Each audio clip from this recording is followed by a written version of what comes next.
नमस्कार।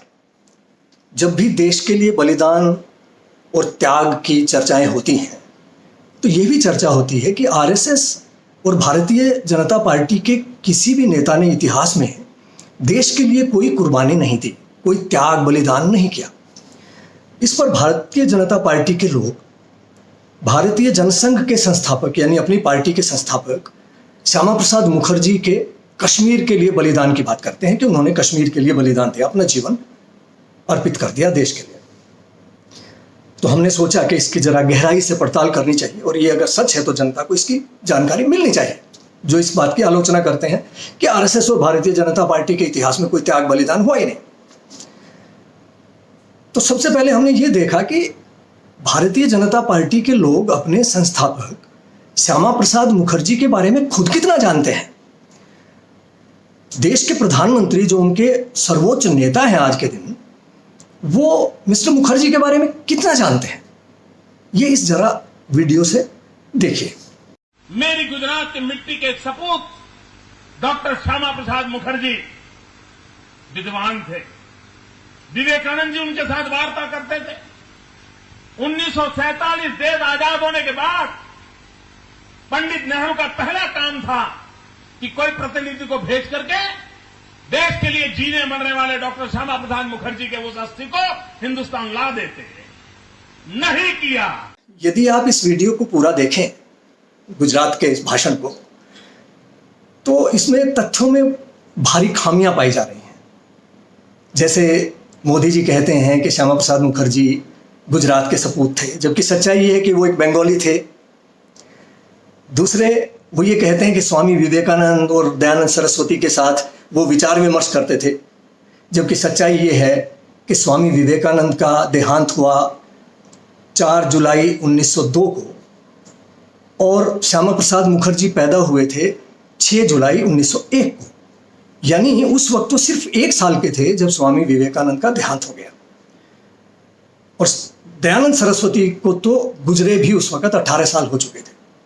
इसलिए ये आपस में विचार विमर्श की कपोल कल्पना के अलावा कुछ भी नहीं है, जानकारी का अभाव है। फिर वो कहते हैं कि उनका देहांत जेनेवा में 1930 में हो गया था, जहां उनकी अस्थियां थी, और वो चाहते थे कि आज़ाद होने के बाद उनकी अस्थियां भारत में लाई जाएं।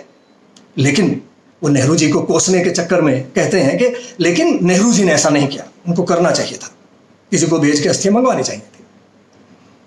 यदि वो 1930 में जेनेवा में गुजर गए थे और उनकी अस्थियां वहां रखी हुई थी, तो 1951 में भारतीय जनसंघ की स्थापना किसने की?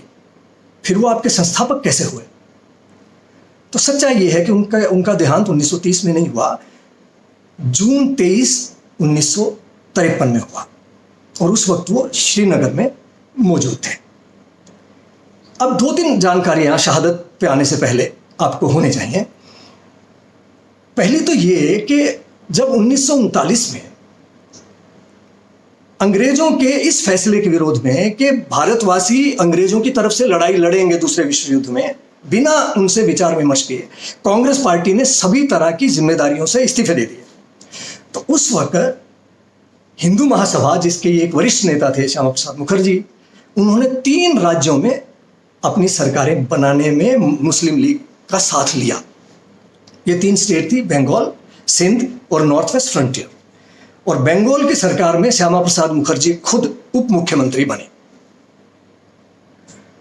कांग्रेस के साथ इनकी कैसे संबंध थे?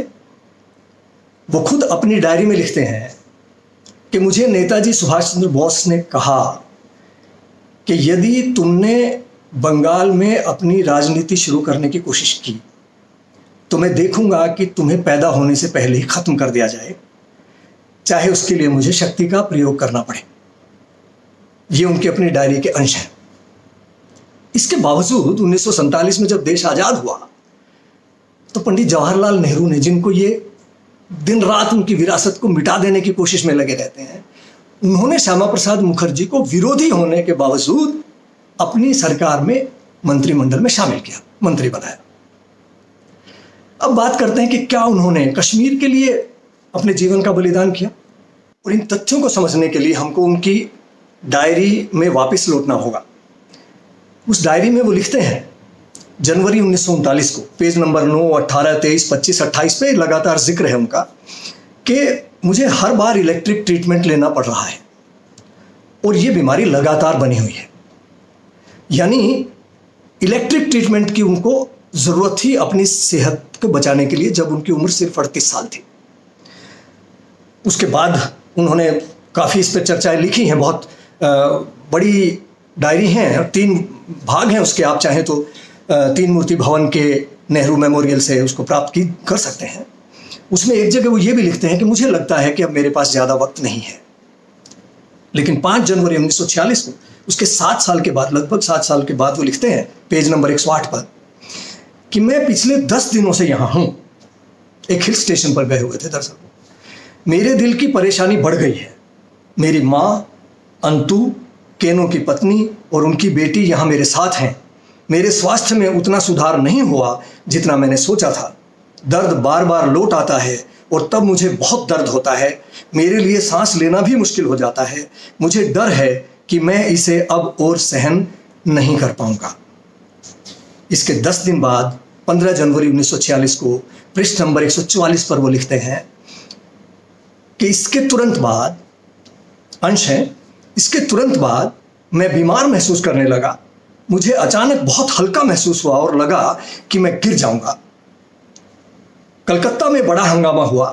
तरह तरह की खबरें उड़ रही थी और किसी ने अखबार के दफ्तर में फ़ोन कर पूछा कि मैं जिंदा हूं या मर गया।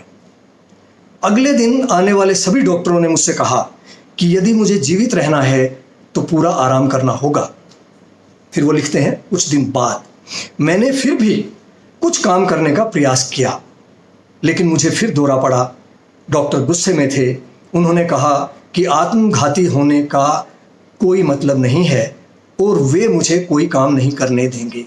वह इंग्लिश में लिखते हैं यहाँ पे, there is no point in being suicidal, will not let you work. तो ये उनकी सेहत की स्थिति थी 1946 जनवरी तक। लगातार 7 साल तक वो ऐसी बीमारी से ग्रस्त थे कि उनको तकलीफ झेलनी पड़ रही थी और उनके गहरे ट्रीटमेंट हो रहे थे। अब ऐसी परिस्थिति में इसके भी 7 साल के बाद, 7.5 साल के बाद 1953 में वो कश्मीर में थे, श्रीनगर में थे और उनका देहावसान हो जाता है। तो क्या ये कश्मीर के लिए त्याग कहा जाएगा कि उनका निधन कहा जाएगा, उस बीमारी से जिससे वो 38 साल की उम्र से लगातार संघर्ष कर रहे थे? ये आप तय करें। धन्यवाद।